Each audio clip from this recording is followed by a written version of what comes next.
evening and greetings to all Good to Great Managers Circle members, to those in the audience who are here for the first time, and to our speaker this evening. Thank you for gracing us with your presence, and we appreciate that you've taken time out of your busy schedule and family time to join us this evening for a learning moment. Welcome to the Colloquium, a platform where you can learn from experts all over the globe and where you can find solutions to the leadership challenges you wrestle with on a daily basis. Now, leadership is an emotion-laden process at the best of times, and under high stress conditions like navigating a pandemic, it's even more difficult to access our cognitive resources. But leaders who can manage their own emotions, have empathy for others, and prioritize relationship building are said to be the most effective in these situations. Now, as you may know, for the month of October, our learning interactions have centered around the theme of emotional intelligence, a term which was first coined by John Mayer and Peter Salovey in 1990. Emotional intelligence, or EQ or EI as it's popularly known, was later popularized by Daniel Goleman, and that's probably why that's the first name that comes to mind when we talk about this subject. EQ is said to be the ability to understand and manage your own emotions and to recognize and influence the emotions of those around you. It's that element that helps you successfully coach teams, manage stress, deliver feedback, and collaborate with others. It's that element that complements your technical skills to push you into leadership spaces. Emotional intelligence can help you build a better team and be a better, more effective leader. And around here, we are all about building better leaders. I wish to introduce to you our speaker this evening, who will be speaking about leading with emotional intelligence. She is Dr. Mavis Mazhura, who has a doctorate in leadership psychology, is an adult development and leadership psychologist, international behavioral science and performance specialist, an OD consultant, and a practitioner with expertise in human dynamics and organizational development. She's a multiple award-winning global training and development leader and coach. She's an author of several books, including Self-Leadership, Navigating the Rapids and Waves of Life, 10 Lessons to Managing Emotions for Success, Managing Emotions for Financial Freedom, and other books. She's a trainer, facilitator, and keynote speaker at public and private engagements. Dr. Mazhura has studied and worked in the Netherlands, Zimbabwe, South Africa, and the United States. So she truly has a diversity of experience with a truly global cosmopolitan mindset. So without any further ado, let's tune in to the session that's already in progress. What differentiates human beings from other animals? How are we different from other animals? Why would you say, I as a person, I'm different from a dog? What separates you? What differentiates you? Okay. What differentiates you from other animals? What is the difference between human beings and other animals? How are we different from other animals as human beings? All right. So I know that, we know that human beings have got a bigger cognitive brain. We've got a bigger thinking brain than other animals, right? So all animals have emotions. In fact, the other animals have got bigger emotional brains. They rely more on their emotions than they do on their thinking, right? That's why people now are preferring to be with their dogs and their cats, right? Why? Because they're just emotional. They're not rationalizing anything, right? They will not judge and blame you. You know, when a dog, I normally laugh and I say, if you have a dog as a pet, if you go out and you come back 2 a.m., your dog is not to go ask you a set of questions to say, who were you with? What were you doing in a judgmental way? It's just going to be so excited you came back. It's just going to wedge its tail just because you came back, because animals are largely emotional. They have very small rational or cortical brains, right? But human beings have a bigger cortical brain. And the reason we have bigger cortical brain is that we can rationalize. And the cortical brain is supposed to actually help us to problem solve, to solve our own problems. But sometimes it becomes the glitch, because when you are experiencing emotions, right, your brain does not know the difference between reality, remembrance, and imagination, right? Your thinking brain does not know that, this thing happened years ago. How many of us have had something in your life that happened maybe a couple of years, a couple of months, but when you thought about it, it brought back the same emotion, raw emotion, as if it's happening again. So when you replayed the scene, you also replayed the emotion, if that makes sense. So our thinking brain do not know the difference between reality, remembrance, and imagination. What that means is that you can imagine a future and start experiencing anxiety right now, right? Someone would think about, what if I lose my job? But in the meantime, you haven't actually lost a job. You are in your job, if that makes sense. So our thinking brain do not know the difference. And as a result, if we are not using our brains, it can use us. What that means is that you can be dominated by emotions in the past, in the future, and miss an opportunity to experience emotions in the moment, right? Because our brains do not know the difference between reality, imagination, and remembrance. So you can replay an emotion, you can imagine an emotion and bring an emotion to the fore. So it's very important for us to understand that, so that when we are experiencing emotion, we're able to engage with that emotion and ask yourself, is it current? Is it a residual from the past, or is it something that I'm imagining? Then that helps you to almost take control of the particular emotion, if that makes sense. Okay. And then I like the Latin word emovere. As you know, we borrow most of our English words from the Latin. Emovere is the same word for emotion, and this means move through and out. So we are supposed to allow our emotions, like words, to move through and out of our body. We're not supposed to make our emotions bed and breakfast, right? A lot of us make our emotions bed and breakfast. We feed them. So as we feed them, they increase in intensity and they increase the duration. Remember, we said they're supposed to be 2 minutes to 13 hours. But if you keep on replaying it, the emotion that was supposed to have a lifespan of 2 minutes to 13 hours can have days, because you are replaying. Because as you replay, you release and re-trigger the same electrochemical signal. Therefore, you're increasing the intensity of that chemical inside your body. And then you're also now increasing the duration of that emotion. And sometimes the frequency, right? If you keep on thinking about the emotion or the event and you are recreating the same emotion, it means you're going to have the same emotion, regularly. So the frequency of the emotion, right? So very important for us to notice, how often am I feeling anxious? How often am I worrying? What is the duration? What am I thinking about? Just as an example, right? What is the duration? What is the frequency? And what is the intensity? What is the energy level in that particular emotion, right? Because the more we experience the same emotion, the more we are building up the intensity of that emotion through replay, right? So emotions start off as signals. They are postcedents, right? They are effects, right? So human beings are psychological beings. We're born with these psychological needs that we have. And when these needs are met or unmet, we experience emotions, right? So we are psychological beings. We've got psychological needs. We've got a psychological need for competence, a psychological need for relatedness, a psychological need for certainty, a psychological need for autonomy, right? I'll see if I can delve deeper into those psychological needs. But when these needs are not met, think about the pandemic, for example. The reason it has been an emotional roller coaster is that our needs, the psychological needs, just like water, yeah? I normally use this example to say, you need water. You cannot unneed water. Just like the psychological needs we have, you need them. You cannot unneed them. But what can happen, as an example, is that you can wake up and maybe there's no water coming out of the tap in your house, but it doesn't take away the need for water, which means you need to figure out how to get water because you need the water. You've got a psychological need for competence, and most of us have organized ourselves to satisfy our need for competence, for example, by going to work. And came the pandemic that disrupted the way we had organized our own competence. As managers and leaders, one of the things that you have experienced the challenge on is you are used to manage people in the office. You see them, you see their bodies.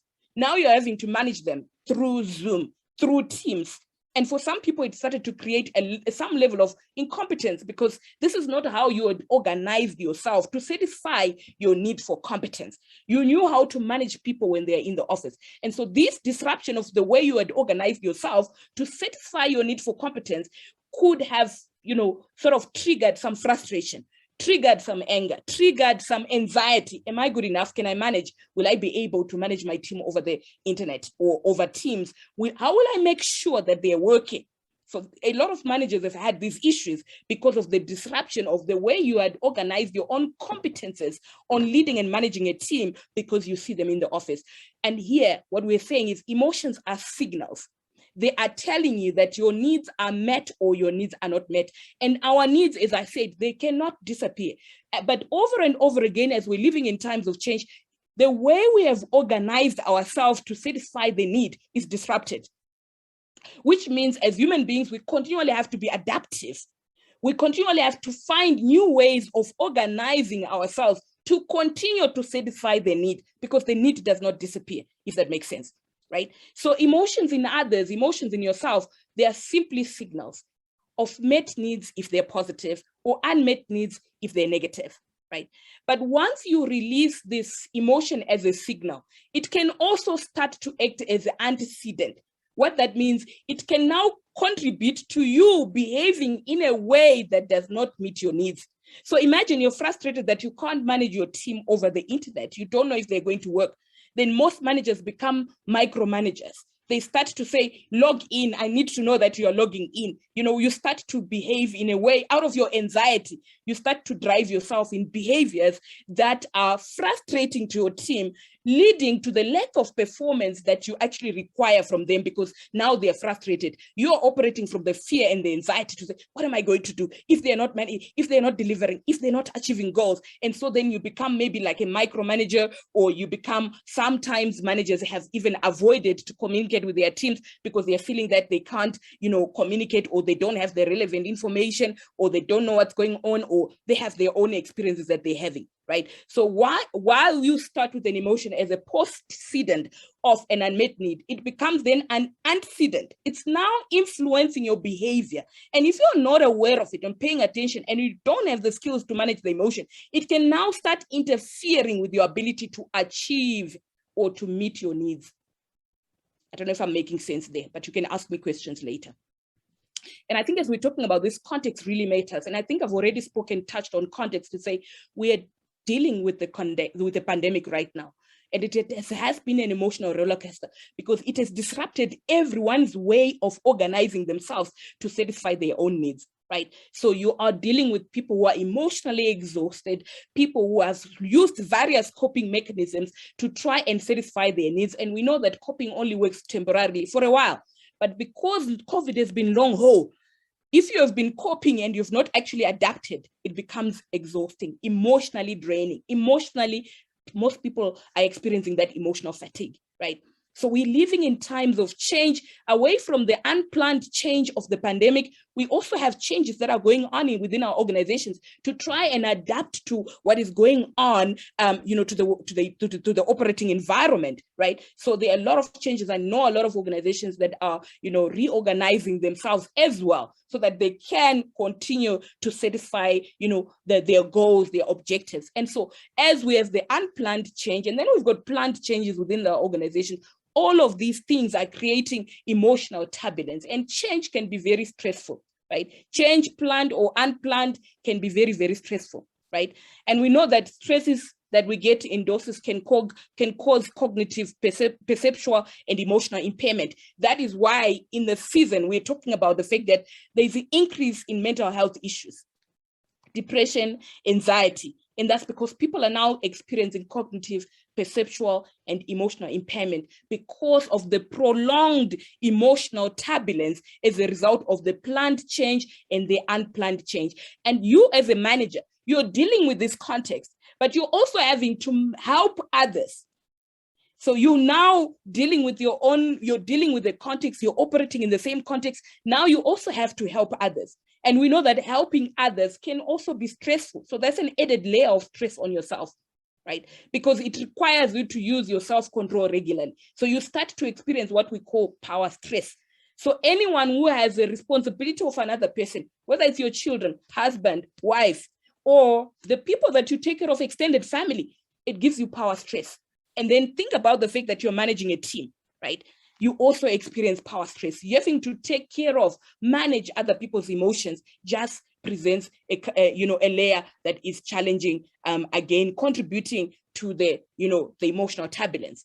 Now, with all the changes happening, you would want to think that, if we know how to recover, we need to be recovering as quickly as possible. However, the challenge is that as humans, right, we ruminate. We will think about something over and over again, right? I normally use this sort of metaphor to say, sometimes we humans act like dogs. Sometimes a dog will pick a bone. It knows that it cannot bite or chew this bone, but it will continue to gnaw it, right? It will continue to gnaw it, and then it will go and dig a hole and bury it. Tomorrow morning, wake up and dig that bone out and gnaw it again. It knows that it will never eat the bone. It will never eat the bone, but it will keep on, sort of trying. And that's what sometimes as humans we do. We have something, a situation in our lives, we keep on ruminating, we keep on replaying, even though in the moment we might not necessarily have a way of resolving that particular issue. And what that does is that it increases the intensity, the duration, and the frequency of an emotion. Or we catastrophize, right? We are wired, we generally have a negative bias, because we are wired for survival. We are likely to be looking out for things that can destroy our lives or attack us, put our lives at a threat. But most of the things that we experience are not life and death threats. But because we have a negative bias, we tend to increase the intensity of our emotions because we catastrophize. Okay, we exaggerate the what is it called? We exaggerate the intensity. We exaggerate the how big that problem is, right? So as a result, 90% of humans have got stress that lingers around for longer, right? There's a book called Zebras Do Not Have Stress, right? So as a zebra is grazing in the grassland or whatever in the veld, and a lion comes wanting to have the zebra for lunch, that's a threat. It's a life and death threat. But if the zebra is able to run fast, and it stays clear of the lion, okay, and it stays clear of the lion, the zebra, after it has survived, it is not going to say, "Eish, I almost died. Eish, that lion was after me." It's not going to ruminate. It's not going to replay. Okay, it carries on with life. It just shakes it off and carries on with life, if that makes sense. So a lot of the times our own suffering, our own emotional suffering is caused by the fact that we ruminate, we replay instead of actually, resolving the or dealing with the emotion. Okay, let me ask this question. You can use the chat box, and I'm not going to sort of, really, wait, but just reflect on these questions if you can see them. What have been your dominant emotions at work during this pandemic? And as you were experiencing those emotions, how did you behave? Okay, what are the dominant emotions of your team? And what are some of the behaviors we've seen in your team as we're going through this pandemic? Okay, you can use the chat box, okay, but I'm going to carry on. But also key to remember is that, emotions are contagious. So as a manager, when you are experiencing your own emotional turmoil, when you're experiencing your own emotional, negative emotions, your team picks up on your emotions. Or I've often said, when we are working in the office, if we are working in the office, you need one negative team member to take the whole team down. One negative team member to take the whole team down. They don't need to speak to anyone. They just need to come in and they're experiencing their negative emotions. Why? Because we have what we call an open loop system, right? Someone doesn't need to speak with you for you to experience the emotion that they're experiencing. We can pick each other's electromagnetic frequency 9 meters away.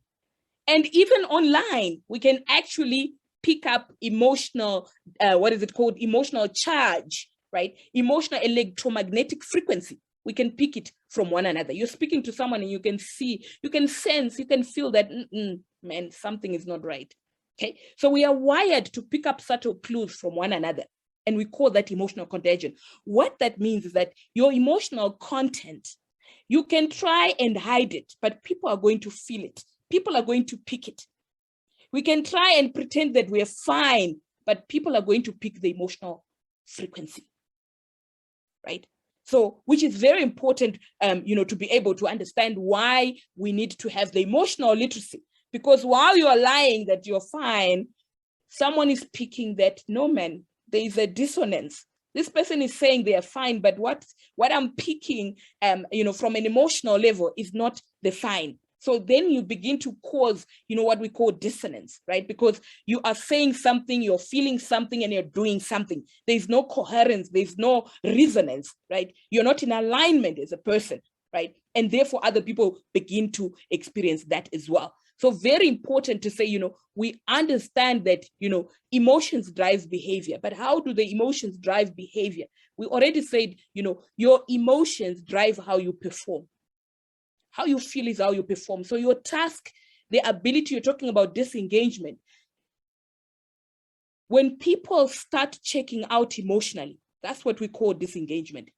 When people are no longer emotionally investing in the work that they're doing, you experience disengagement. There's no longer emotional investment. I'm keeping my emotions to myself, or I am too drained. I'm experiencing dominantly negative emotions, so I have nothing else to give. To engage is to experience positive emotions. You can only engage with something when you experience positive emotions, if that makes sense. Because remember, negative emotions are signals of threat. So you disengage, you get into a place of, the signals are telling you to pay caution, yeah? Pay attention. There's, something is going on, right? Emotions also shape what we call our mind, right? They shape our values, they shape our beliefs. A belief is basically a rationalized emotion, right? Your memories, the things you remember, right? Remember what we said earlier on, you can replay an event and you can start to cry. Why? Because you have any memory. If there's no emotion, there's no memory, if that makes sense. So emotion also shape our memory. The things that we think about, the things that we do, the values, the beliefs, right? But emotions also affect how our brains function. One of the things that we've noticed in organizations right now is that people are becoming more and more left brain skewed. What that means is that we're using one side of the brain instead of using the two sides of the brain. You've got the right brain and you've got the left brain. The left brain is the one that focuses on task. So as people are experiencing more anxiety at work or anxiety from the environment, people are adding more on their list. People are not performing, right? So as people are not getting to the results, they think, let's do more. So people are working longer hours, people are adding more on their task, but that is only contributing to people becoming left brain skewed, which means task. That's all you're thinking about. I hear some of the teams complaining that my manager is just dumping work on me. She's not checking how I'm doing. I'm overwhelmed, I'm depressed. And the reason the manager is busy dumping work without doing what we call responsible delegation is that they are also experiencing anxiety. So when you are anxious, you become narrow-minded, you lose focus and you lose awareness. And so therefore, you're not even seeing what you're doing and how what you're doing is affecting the other people in the team, if that makes sense. So it then affects even the way our emotions affect the way our brain works. We know that, when you are experiencing negative emotions, the blood flow moves from the cortical brain to the emotional center, and oxygen moves from the cortical brain, which is the thinking brain, to the emotional center, which means you no longer have adequate resources, blood and oxygen, that helps you to cognitively function effectively so that you can solve problems, if that makes sense. And with that, you then come to the organ, the body. We said people are experiencing mental health breakdowns. There's an increase of high blood pressure. There's an increase of sugar diabetes. We are now focusing more and more on well-being. Why? Because as we experience the emotional turbulence, it affects our organs, it affects our bodies. We lose energy, we start getting ill, and. It also affects our social relationships, our connections.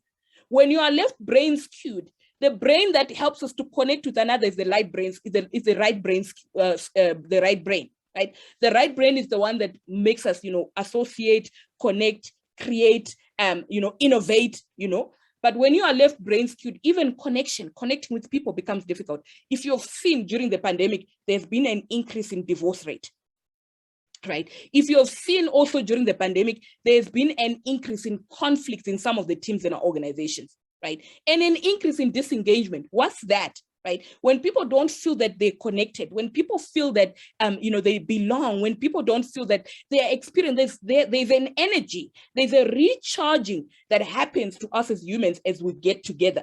One of the things we've experienced with the pandemic, when we experience things like lockdowns, is that the loneliness increased, violence increased, and that's because we felt trapped. Right? We also felt that we could not connect. We were also experiencing the anxiety, high levels of anxiety. And so as we experience anxiety, we could not connect, right? There are certain emotions that makes it very difficult to connect with one another. But remember, connection is also a source of energy, right? Human beings are social animals. So if we are not able to connect because of the emotional states we are in, what does that do? It's taking away the social fabric, the very social reason. The very reason why we exist as human beings. We exist for connection. We exist for social connection. It's fundamental. And that is why even the World Health Organization changed the word social distancing to physical distancing, because we still need the social connection. The moment you use social distancing, you even threaten. The brain feels threatened because you're taking away from the brain what it needs the most, which is the connection, right?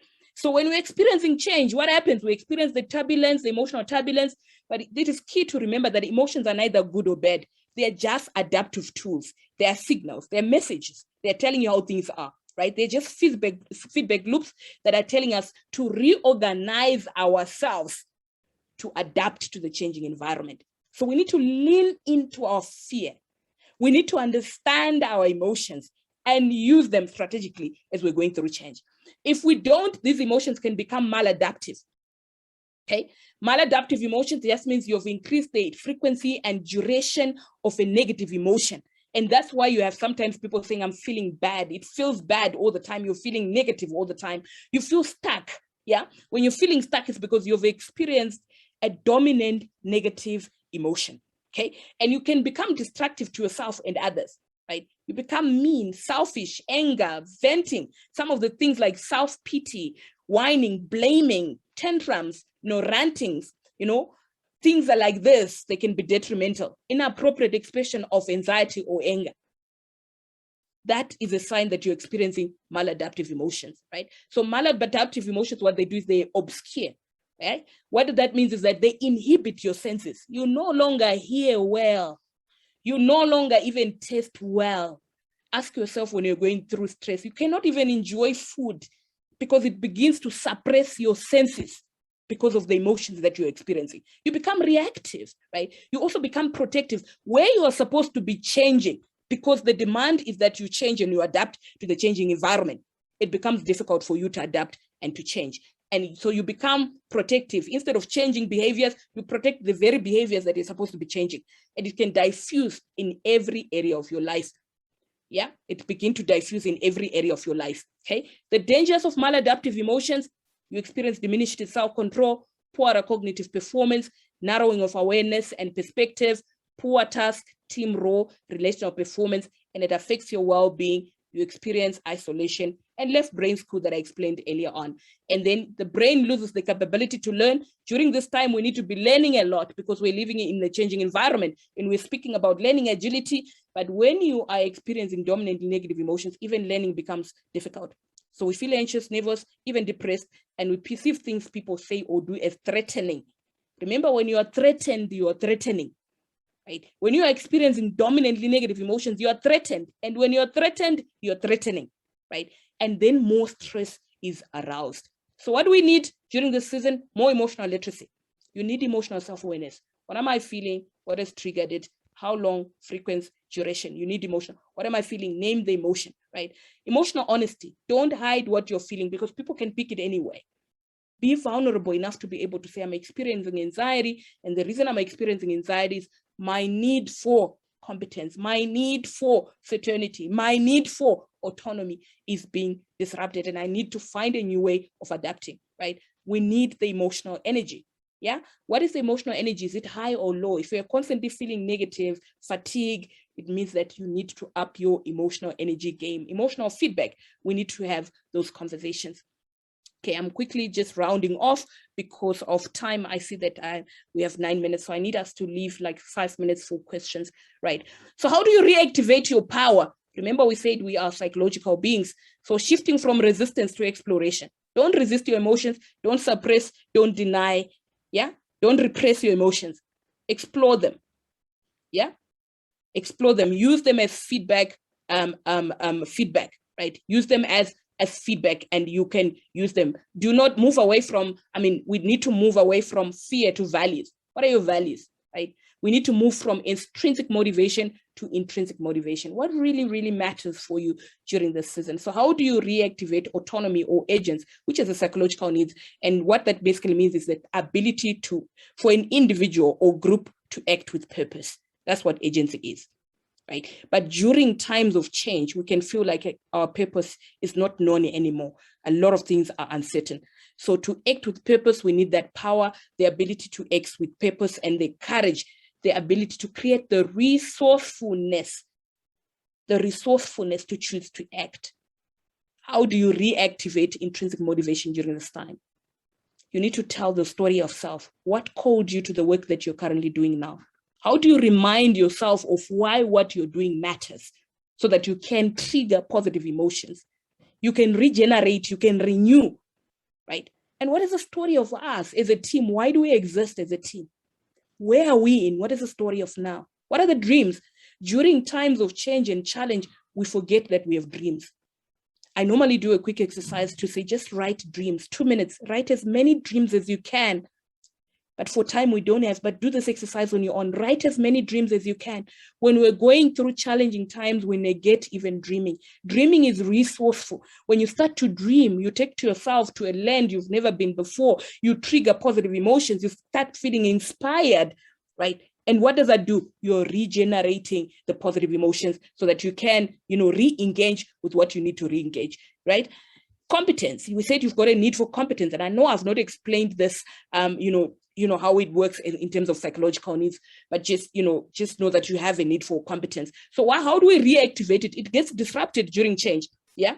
We also need to adapt in action, learn and iterate, right? So as we're going through change, we need to be learning new things, right? So be okay with learning. You don't have to be a knower. You don't have to have all the answers, but also as leaders, redefine your relationship with competence. One of the things that I'm seeing as I'm working with leaders is that there is this, I need to have the answers. I need to know.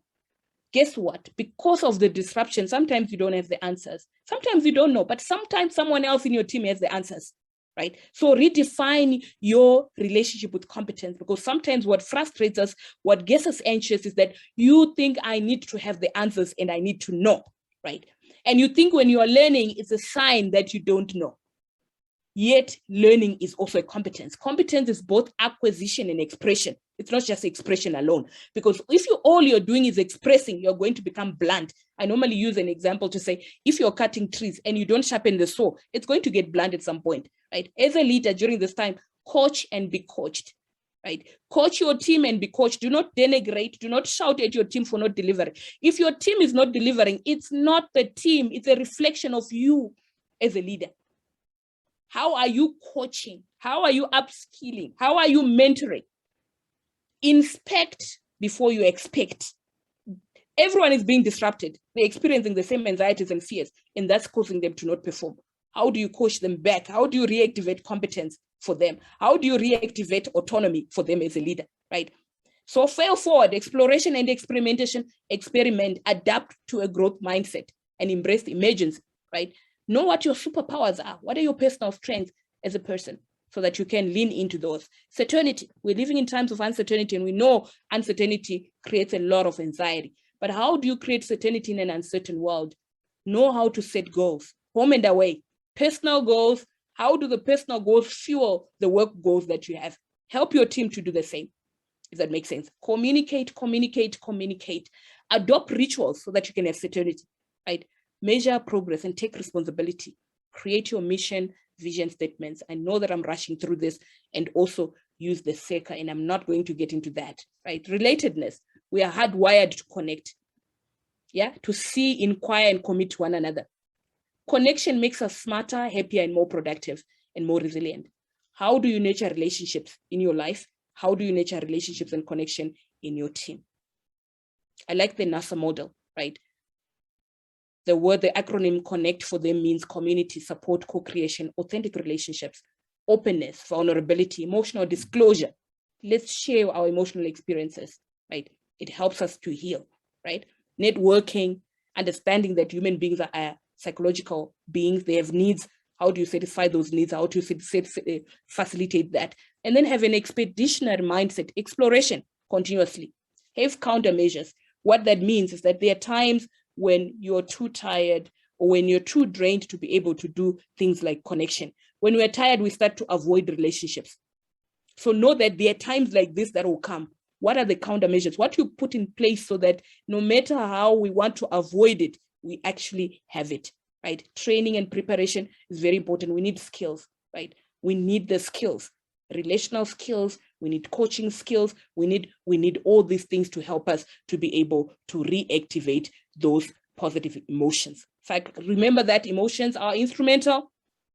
When we use them, we can increase the joy and satisfaction. It also increases discretionary effort and build higher resilience for yourself and your team. So monitor emotional climate in your team, express emotions, consider how you behave when you're experiencing what you're experiencing, put yourself in other people's shoes, decipher the underlying emotional dynamics, right? So you see behavior. What do you think are the emotions driving that particular behavior? And how do you help to change the emotions? You're making strategic use of emotions as a leader. Reframe how you think about the situation, create optimal interpersonal boundaries, seek others for help in managing emotions, and help others to develop their emotional intelligence. Okay, guys, God asked no man whether you'll accept life. That is not a choice. You must take it. The only choice is how. How are you going to use your emotions? How are you going to influence the emotions of your team as a manager? To make strategic use of emotions, to lead with emotional intelligence, understanding and knowing that the human beings that you are leading are emotional beings. Thank you. Right, I think I can take one or two questions.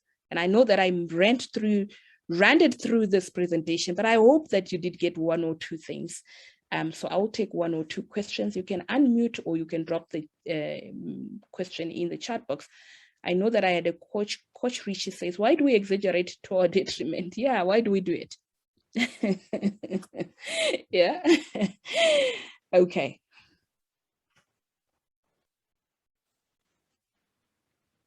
Are you going to answer that one for us, Dr. Mavis? I think there's a couple of us who want to know the answer to that question.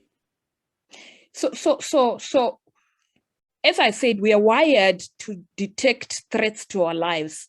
So when we see something negative, because of sometimes we think it's a threat to our lives, even when it's not. And that's why, the awareness is very important, that you can start to have a conversation with yourself to say, is this really a threat?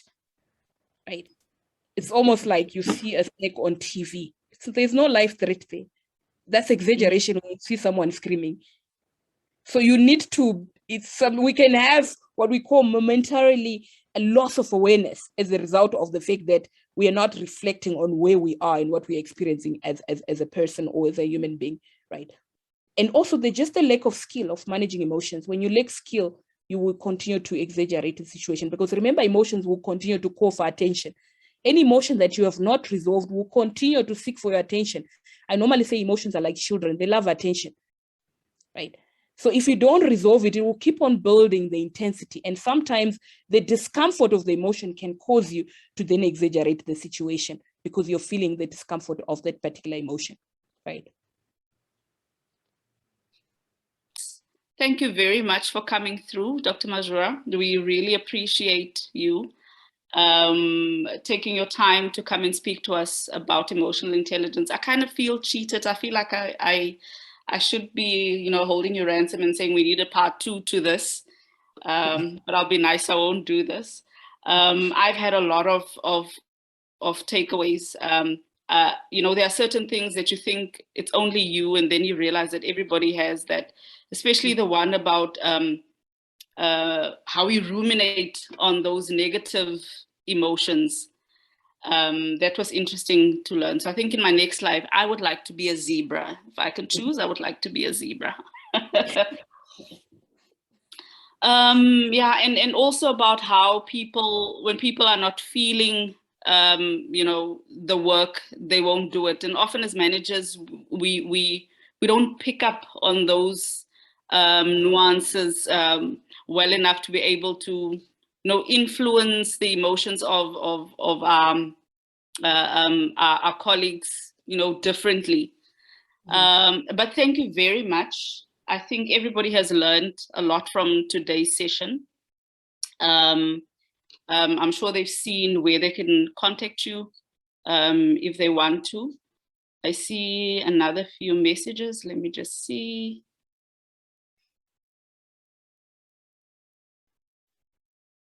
Okay. Yeah, and I see there's one that says from Owalabi, it says, we got most emotionally imbalanced most time when working with the wrong team.